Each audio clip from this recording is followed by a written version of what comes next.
అందులో second line చదవండి sir.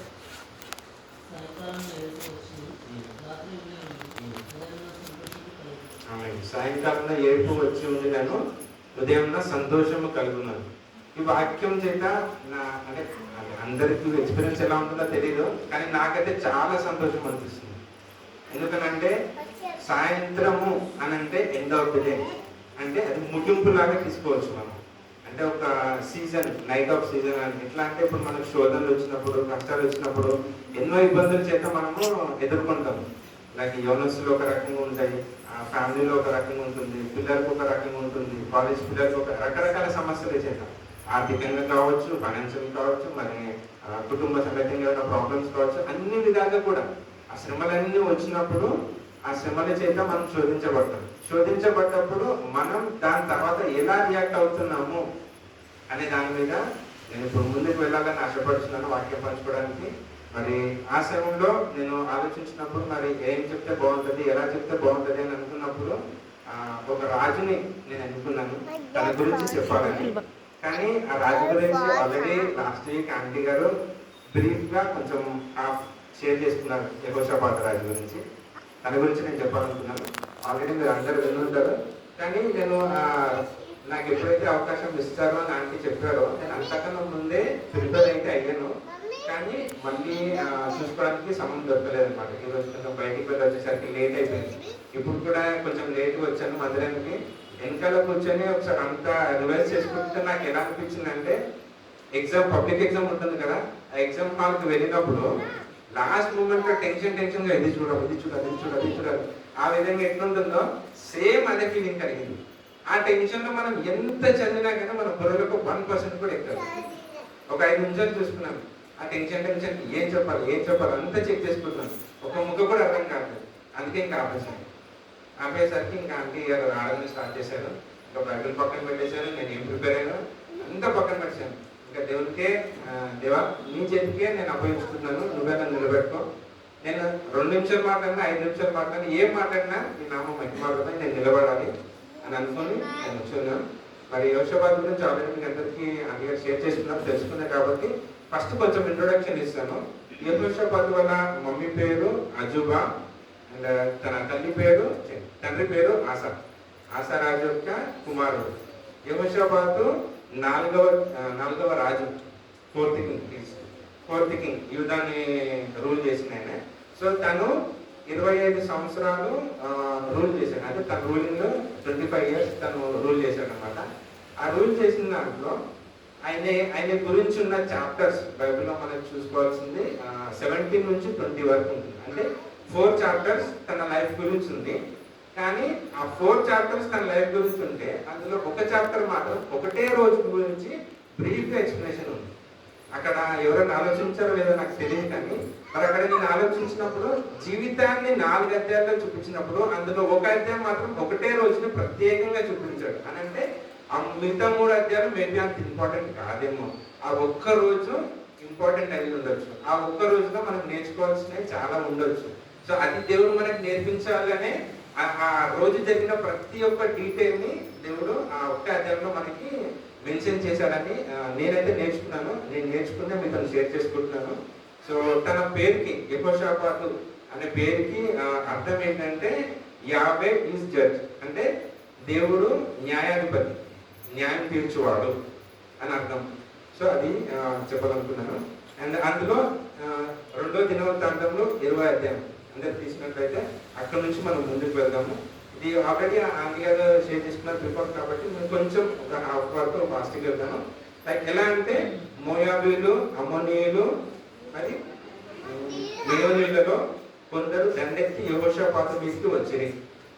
అంటే 3 different types of people attack చేయడానికి యెహోషాపాతు మీదకి వస్తున్నారు. ఆ విధంగా వచ్చినప్పుడు యెహోషాపాతు ఏం చేశారని అక్కడ, అందుకు యెహోషాపాతు భయపడి యెహోవా యొక్క విచారించుటకు మనస్సు నిలుపుకొని యూదా అంతటా ఉపవాస దినము ఆచరించుకోవాలని చాటింపగా. నేను ప్రిపేర్ అయినప్పుడు ర్యాండమ్గా అంటే నాకున్న నాలెడ్జ్ని బట్టి అసలు అక్కడ ఏం జరిగింది, ఎవరు అటాక్ చేశారు, వీళ్ళు అటాక్ చేశారు, తర్వాత ఆయన ఎలా రియాక్ట్ అయ్యాడు, ఎలా ప్రార్థన చేశాడు, ఎలా విజయం పొందుతున్నాడు, నేను ప్రిపేర్ అయింది అది. కానీ లాస్ట్ వీక్ ఆంటీ వాక్యం షేర్ చేసుకుంటున్నప్పుడు యొక్క విచారించుటకు మనసు నిలుపుకొని, ఆ మనసు నిలుపుకొని అనే మాట మీద 5 minutes మాట్లాడానండి. నేనైతే లిటరల్లీ షాక్ అయ్యాను. ఎందుకనంటే అప్పుడు అనుకున్నాను, ఎంతైనా దేవుడు ఏర్పరచుకున్న దైవజనులే, మన అలాంటి విశ్వాసమే. ఎందుకంటే మనసు నిలుపుకొని అంటే అసలు నాకు అక్కడ ఒక 5 నిమిషాలు 10 నిమిషాలు మాట్లాడొచ్చు అని కూడా నేను ఆ విధంగా చాలా ఆశ్చర్యం అనిపించింది. ఆ విధంగా వాళ్ళ నాలెడ్జ్తో షేర్ చేసుకుంటే, అంటే వాళ్ళు చెప్పే నాలెడ్జ్ని ఇసుకరేణు అంత అని వాళ్ళు అనుకుంటే, అందులో నేను అనుకునేది నాకు అక్కడ నాలెడ్జే లేదని నేను అనుకుంటాను. సో ఆ విధంగా నేనైతే చాలా బలపరచబడ్డాను ఆ రోజు. జస్ట్ ఒక్క మాట మీద ఇంత మాట్లాడవచ్చు అనేసి అనుకుంటాను. ఆ తర్వాత యూదా అంతటా ఉపవాస దినము ఆచరించుకోవాలని చాటింపగా వాళ్ళు అటాక్ చేసినప్పుడు యెహోషాపాతు ఏం చేశాడంటే భయపడ్డాడు. ఫస్ట్ భయపడి తను ఏం చేశాడు, దేవుని దగ్గరికి రావాలని వచ్చి ఉపవాస దినం చాటించాడు. అంటే భయపడి వాళ్ళ మీద వీళ్ళ మీద మనుషుల మీద ఆధారపడకుండా తను ఎవరి మీద ఆధారపడ్డాడు, దేవుడి మీద ఆధారపడ్డాడు.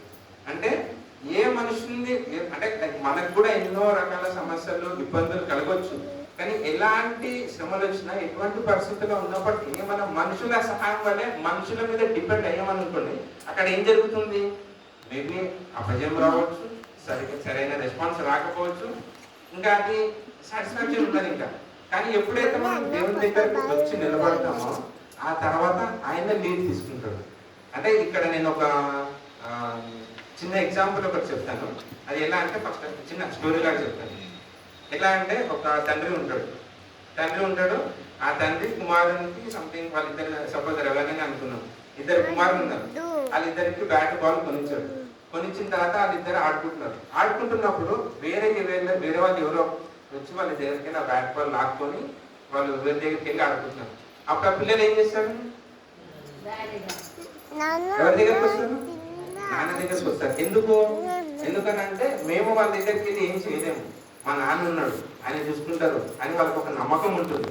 సో ఆ నమ్మకంతో వాళ్ళు తండ్రి దగ్గరకు వస్తారు. తండ్రి దగ్గరకు వచ్చినప్పుడు ఆయన ఏం చేశారు, ఎవరు తీసుకున్నారంటే పిల్లల్ని తీసుకువెళ్తే అక్కడికి వెళ్ళిన తర్వాత పిల్లలు చూపించిన తర్వాత అప్పుడు ఏం చేశారు, తండ్రితో పిల్లలు కూడా వెళ్తారా, నాకు తెలిసి ఏంటంటే అక్కడ వరకు తీసుకెళ్తాడేమో, కానీ అక్కడ ఒక ప్లేస్ లో నువ్వు ఇక్కడే ఉండు, నేను తీసుకొస్తా అని చెప్పేసి తండ్రి ముందుకు వెళ్ళి తీసుకుని వచ్చి అక్కడ ఏం జరుగుతుందో అది మనం తర్వాత చూస్తున్నాం, మనకు అనవసరం. కానీ అక్కడికి వెళ్ళి ఆ బ్యాట్ బాల్ ని తీసుకొని రిటర్న్ తీసుకుని వచ్చి మళ్ళీ పిల్లలకి ఇస్తారు. పిల్లలకి ఇచ్చిన తర్వాత వాళ్ళు ఏం చేస్తారు, డాడీకి థ్యాంక్స్ చెప్పడము ఏదో ఒకటి చెప్పి సంతోషంగా మళ్ళీ తిరిగి ఆడుకుంటారు. మరి ఇదే విధంగా ఇక్కడ శ్రమలు వచ్చినప్పుడు యెహోషాపాతు దేవుని మీద ఆధారపడ్డాడు, తండ్రి మీద ఆధారపడి మరి అక్కడ ప్రార్థన చూసుకున్నట్లయితే 4వ వచనం అంటారు,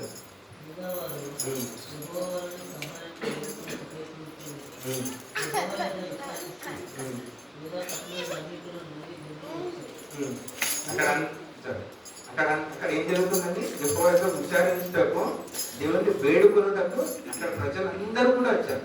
రాజే కాకుండా రాజు ఉపవాస దినం ప్రకటించినప్పుడు వారితో పాటు అందరూ కూడా వచ్చారు. మరి ఈ విధంగా మనకు ఉపవాస ప్రార్థనలు కూడా మనం ప్రకటించినప్పుడు, సంఘంలో ప్రకటించినప్పుడు ప్రకటింపబడింది అయితే అందరికీ ప్రకటింపబడింది, కానీ కొంతమంది వస్తున్నారు. కానీ ఇంకా అది నెక్స్ట్ తర్వాత చూస్తున్నాము. కానీ వచ్చిన వారు ఎవరైతే ఉన్నారో వాళ్ళందరూ ప్రతిరోజు రావడము, ప్రార్థన చేయడము, పాటలు పాడడము, దేవుని మహిమపరచడము, ఉపవాసం ఉండే వాళ్ళు ఉపవాసం ఉంటున్నారు. మరి ఒక్కొక్క రోజు ఒక్కొక్క టాపిక్ ని బట్టి మనము ప్రార్థన చేసి దేవుని మహిమపరుచుకున్నాం. అంటే ఈ ఉపవాస ప్రార్థనలో అంటే నా ఎక్స్పీరియన్స్ నేను షేర్ చేసుకోవాలంటే, నేనైతే ప్రీవియస్ గా ఇంతవరకు జరిగిన ప్రార్థనలు ఏమో కానీ ఈ ఉపవాస ప్రార్థనలు మాత్రం చాలా బలపరచబడుతున్నాను. స్టార్టింగ్ జరిగినప్పుడే సండే నుంచి జరిగినప్పుడు మండే కూడా అప్పుడు నాకు ఆఫీస్ హాలిడే అంటే 2 days వచ్చాను. ఆ తర్వాత ఆ వీక్ అంతా నాకు ఏదో మిస్ అయిపోతున్నా అనే ఫీలింగ్లో ఉన్నాను. కానీ ఇంకా ఏం చేయలేము, నాకు వేరే ఆప్షన్ లేదు, అది నైటే ఉంటుంది కాబట్టి. ఇంకా మళ్ళీ సాటర్డే ఎప్పుడు వస్తుంది అని ఎదురు చూసుకోవాలి. ఆ సాటర్డే వచ్చాక మళ్ళీ సాటర్డే సండే ఒక 2 days అటెండ్ అవ్వచ్చు, మళ్ళీ 5 days వెళ్ళిపోతుంది. సో ఆ విధంగా నాకు తెలిసి 2-3 వారాలు వస్తాయి నాకు, అది 2వ వారం అనుకుంటాను. సో ఈ విధంగా వచ్చినప్పుడు నేనైతే ఎంతో బలపరచబడ్డాను. మరి నిన్న నా కూతురికి పాపకి చాలా కడుపు నొప్పి అని ఇబ్బంది పడుతుంది, అండ్ వామిటింగ్స్ కూడా అయినప్పుడు అంటే నేను అప్పుడు పడుతున్నాను, పంపించినప్పుడు కింద తను ఇలా ఆడుకునే కింద ఉండి సడన్ గా డల్లు ఉండి ఒకటే దగ్గర కూర్చున్న చోట కూర్చొని అలా ఉండి ఎలా ఉంటుందండి తల్లిదండ్రులకి? అంత వాళ్ళ సంతోషం ఉండలేదు. పిల్లలు మంచిగా ఆడుకుంటుంటేనే తల్లిదండ్రులు కూడా యాక్టివ్గా ఉండగలరు. సో ఆ విధంగా ఉండేసరికి మరి మా మమ్మీ ఏమో చూసి ప్రేయర్ ఆయిల్ తనకి ఎక్కడైతే కడుపు వస్తుందో అక్కడ రాసి మరి మనసులో ప్రార్థించుకుందంట. మరి ఆ తర్వాత మరి డిస్క్ కూడా బయటకు తీసుకొని వచ్చినప్పుడు మరి తన మీద చేతుల నుంచి నేను కూడా ప్రార్థన చేశాను. ప్రార్థన చేసిన తర్వాత తను ఒక ఎక్కువసేపు కూడా పడుకోలేదు. ప్రార్థన అయితే చేశాను, సిరప్ లేదు, అది తీసుకురావడానికి నేను బయటికి వెళ్ళాను. లేచి ప్రార్థన చేసి నేను బ్రష్ చేసుకుని బయటికి వెళ్ళి సిరప్ తీసుకొని వచ్చేసరికి తను ఆల్రెడీ ఒక స్లీప్ వేసింది. ఒక 5-10 minutes స్లీప్ అయిపోయింది. మళ్ళీ లేచిన తర్వాత ఇప్పుడు ఎలా ఆడుతుందో అలాగే ఆడుతుంది. నేనైతే షాక్ అయ్యాను.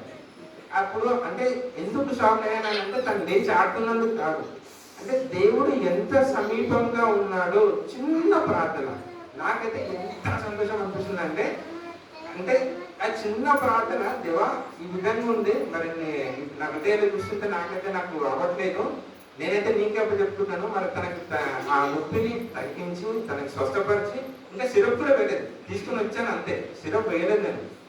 తీసుకొని వచ్చేసరికి తను ఆల్రెడీ మంచిగా ఆడుతుంది, చేస్తుంది. ఇంకా అప్పటి కూడా సిరప్ లేదు, మేబీ ఈవినింగ్ టైంలో వేసాము.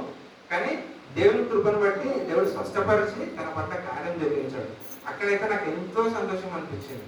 సో ఈ విధంగా ప్రార్థనలో మనం ప్రతిరోజు ఇక్కడికి వచ్చినప్పుడు అది నేర్చుకుంటూ బలపరచబడుకుంటూ కేవలం వాక్యం వినేసి మనం వెళ్ళిపోవడం అని కాకుండా ఆ విన్న వాక్యాన్ని ఇంట్లో ఎవరైనా సిక్ అయినప్పుడు వారి గురించి ప్రార్థించడం, సంఘంలో ఎవరైనా ఉంటే వారి గురించి ప్రార్థించడం, ఆ విశ్వాసంతో ప్రార్థించినప్పుడు దేవుడు అక్కడ కార్యం జరిగించారు చూడండి. ఆ తర్వాత వచ్చే సంతోషమే డిఫరెంట్ థింగ్.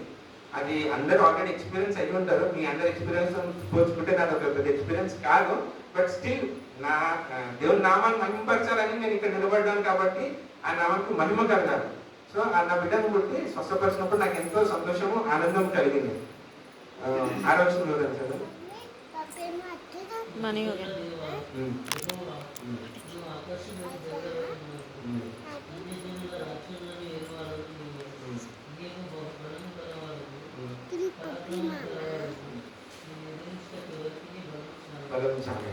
ఇక్కడ ఈ పాయింట్ లో చూసుకున్నట్లయితే దీన్ని ఎలా అర్థం చేసుకోవచ్చారంటే మనం ప్రార్థన చేస్తున్నప్పుడు ఎలా ప్రార్థన చేయాలి. అఫ్కోర్స్ ప్రాసెస్ అయితే ప్రకటించారు, అందరు కలిశారు, అందరు ఏకీభవించి ఐక్యమతో సహోదరుల ఐక్యత కలిగి నివసించడం ఇంత వేరేంతో మనం అన్నట్టుగా అందరూ కలిసి మరి ప్రార్థన చేసినప్పుడు మా పితరుల దేవా యెహోవా నీవు ఆకాశం అందు దేవుడవై ఉన్నావు అంటే ఈ వచనంలో ఏమున్నాయి? దేవుణ్ణి పొగడతారు, అంటే దేవుణ్ణి పొగుడుకుంటూ ఆయన ఏమై ఉన్నాడో అని చెప్తుంటారు. ఆయన ఏమై ఉన్నాడో దాన్ని బట్టి స్థుతించాలి అని చెప్తుంటారు కదా. సో ఆయన ఏమై ఉన్నాడో ఆ ప్రార్థనలో వాక్యంలో మొదటిగా ఆయన ఏమై ఉన్నాడో, ఆయన ఏం చేయగలడు. మనకి ఎన్నో సమస్యలు ఉన్నప్పటికీ ఆ సమస్య పెద్దగా కనిపించవచ్చు. అది వాటెవర్ ఈ ప్రాబ్లం అని చెప్పడానికి లేదు, చాలా రకాలు ఉంటాయి. అది పెద్ద ప్రాబ్లం మనకు కనబడవచ్చు. కానీ ఎంత పెద్దగా ఉన్నా కానీ సృష్టిని సృష్టించిన సృష్టికర్త ముందు అది ఇసుక రేణువంతా కూడా కాదు. జస్ట్ చిటికే వేస్తే కూడా దాంట్లో సగం చిటికే వేస్ట్ అయిపోతాము. ఆ విధంగా దేవుడు తీసివేయగలడు ఆ ప్రాబ్లం. సో అంత పెద్ద సృష్టికర్తను కలిగి ఉన్న మనము సో మనం భయపడకుండా ముందుగా దేవుని స్తుతించడం అంటే ఆయన ఏమై ఉన్నాడో, ఆయన ఏం చేయగలడో అది ఫస్ట్ మనం తెలుసుకోవాలి. తెలుసుకున్న తర్వాత అప్పుడు మనం ప్రార్థనలో అనేది మన ప్రార్థన వే ఆఫ్ ప్రేయర్ అనేది చేంజ్ అవుతుంది. ఆ కాన్ఫిడెన్స్ వస్తుంది, ఆ విశ్వాసం వస్తుంది, కాన్ఫిడెన్స్ వస్తుంది. నా దేవుడు నా దగ్గర ఉన్నాడు, ఇంత పెద్ద గొప్ప దేవుడిని కలిగి ఉన్న నేను ఈ ప్రాబ్లమ్ని చూసి ఎందుకు భయపడాలి, ఎందుకు నిరసించుకోవాలి అని ఈ రకంగా కాకుండా గట్టిగా కాన్ఫిడెన్స్, ఆ లెవెల్ ఆఫ్ కాన్ఫిడెన్స్ వేరుంటుంది ఆ ప్రార్థనలు మనం ప్రార్థన చేస్తున్నప్పుడు. సో ఆ విధంగా ప్రార్థన చేశాడు. ఆ తర్వాత చూసుకున్నట్లయితే 11వ వచనం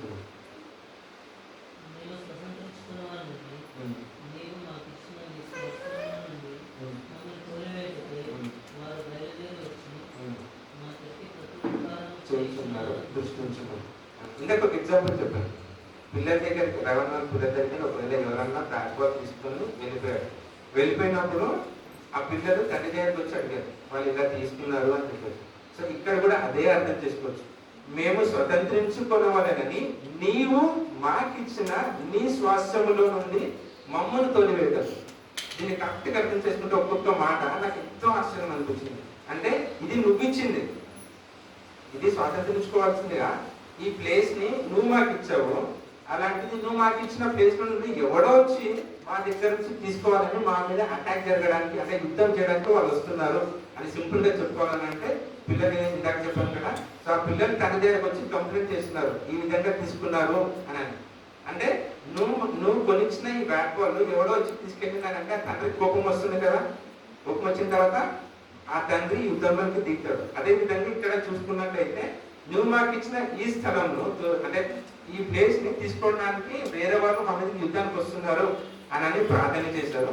ప్రార్థించిన తర్వాత మా దేవ నువ్వు వారికి తీర్పు తీర్చవా, మా మీదకి వచ్చు ఈ గొప్ప సైన్యంతో యుద్ధం చేయటకు మాకు శక్తి చాలదు, ఏమీ చేయటకు మాకు తోచదు, నీవే మాకు దిక్కు ప్రార్థన చేశాను. ఎప్పుడైనా సరే మన ప్రార్థనలో నేనైతే, అంటే ఈ మధ్య ఇంతకుముందు నానేమో కానీ ఈ ఉపవాస ప్రార్థన స్టార్ట్ అయ్యాకైతే నా ప్రేయర్ అయితే చేంజ్ చేసుకున్నాను. ఎందుకనంటే ఒకటే మాట, దేవా నేనైతే నీ మీద ఆధారపడుతున్నా, నా దిక్కు నువ్వే, నా కొండ నా కోట నువ్వే, ఈ మాట ఖచ్చితంగా వాడుతున్నాను. ఎందుకనేసి అంటే మా సహాయం చేయటకు దేవుడు తప్ప ఇంకా అంతకన్నా గొప్ప సహాయం ఎక్కడ నుంచి రాదు. ట్రస్ట్ మీ, మీరు మీ ప్రార్థనలో ఎక్స్పీరియన్స్ అయినప్పుడు అది ఎంతో కాన్ఫిడెన్స్ తో మనం మాట్లాడగలం. సో అదే విధంగా మా దేవ నువ్వు వారికి తీర్పు తీర్చావా, మా మీదకి వచ్చి ఈ గొప్ప సైన్యంతో యుద్ధం చేయటకు మాకు శక్తి చాలదు. మేము మనం ఎదుర్కొనే పరిస్థితుల్లో అది ఏదైనా కావచ్చు, ఆ పరిస్థితిని ఎదుర్కొనడానికి కొన్ని సందర్భాల్లో మనకు శక్తి సరిపోదు. ఒక్కోసారి ఏం చేయాలో అర్థం కాదు. మేబీ మన మనసులో మనం అనుకుంటాం, ఈ పరిస్థితిని ఏంటి అసలు ఏం చేయాలి, ఒక్క ముక్క అర్థం కాదు, వీటిని ఎలా హ్యాండిల్ చేయాలి, ఎలా డీల్ చేయాలో అర్థం కాని పరిస్థితులు ఉంటాం. ఒక్క ముక్క అర్థం కాదు, ఎట్లా ఏ విధంగా దీన్ని ఓవర్కమ్ చేయాలో అర్థం కాని పరిస్థితులు ఉంటాం. ఆ సమయంలో నీవే మాకు దిక్కు అని ప్రార్థన చేసాను. అంటే నువ్వే మాకు దిక్కు అని దేవుణ్ణి, దేవా నువ్వే నాకు దిక్కు, ఇక్కడ ఈ స్థలంలో ఈ పరిస్థితుల్లో నువ్వు తప్ప నాకు ఎవరు సహాయం చేయరు అని మనం ప్రార్థన చేసినట్లయితే ఆ తర్వాత దేవుడి ఇన్వాల్వ్ అయితే ఏ విధంగా ఉంటుందో మనం చూద్దాం. వాళ్ళందరూ ప్రార్థించినప్పుడు భార్యలతోనూ పిల్లలతోనూ యెహోవా సన్నిధిని నిలబడి ప్రార్థన చేశారు. ఆ ప్రార్థన చేసిన తర్వాత ఒక ఆయన ఆత్మచేత నింపబడతాడు. యెహాజీయేలు సమాజంలో ఉండేను 14 వచ్చిన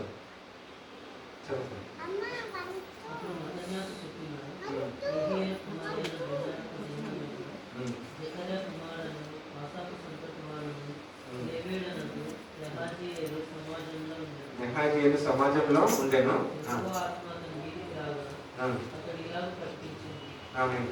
ఆ యెహాజీయేలు ద్వారా దేవుడు యెహోషాపాతుకి మరి అక్కడ ఉన్న ప్రజలందరికీ దేవుడు వాగ్దానం చేశాడు.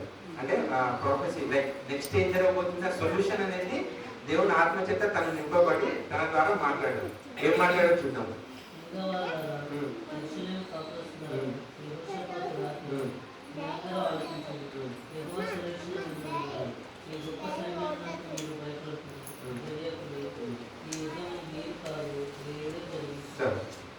ఈ యుద్ధము మీరు కాదు, దేవుడే జరిగించిన. అంటే యుద్ధము యెహోవాదే.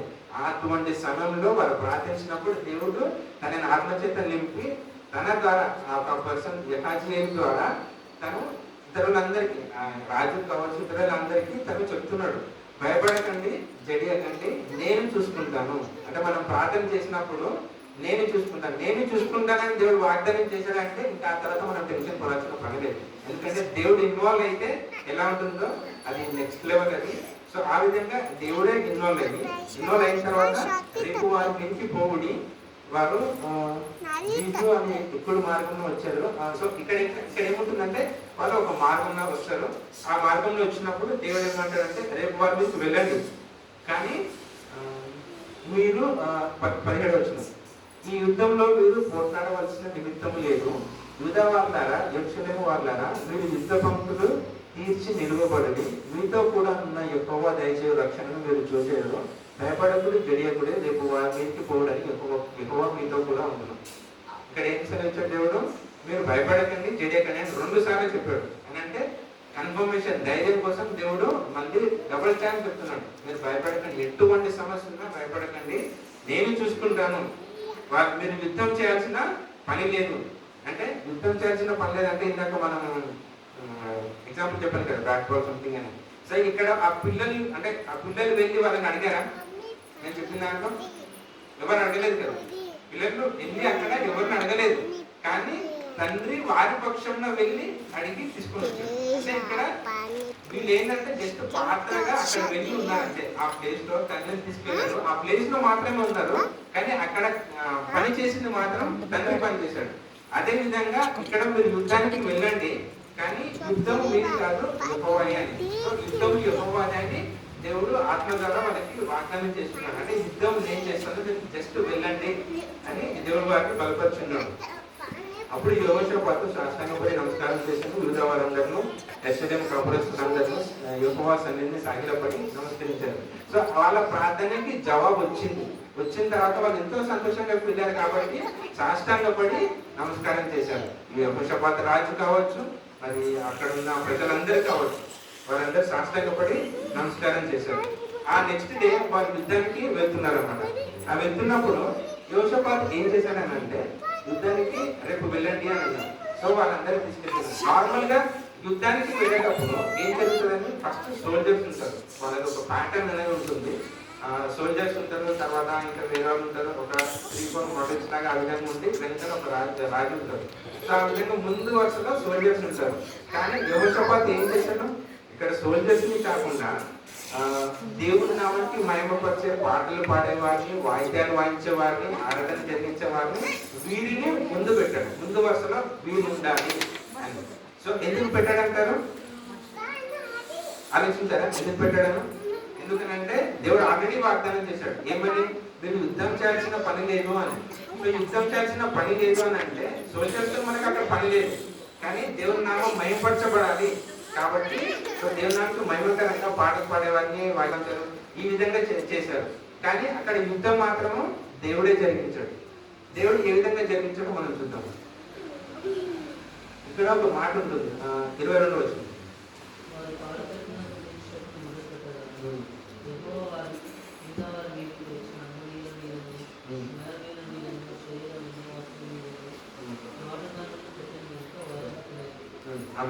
ఇక్కడ మాటుగాండ్రను.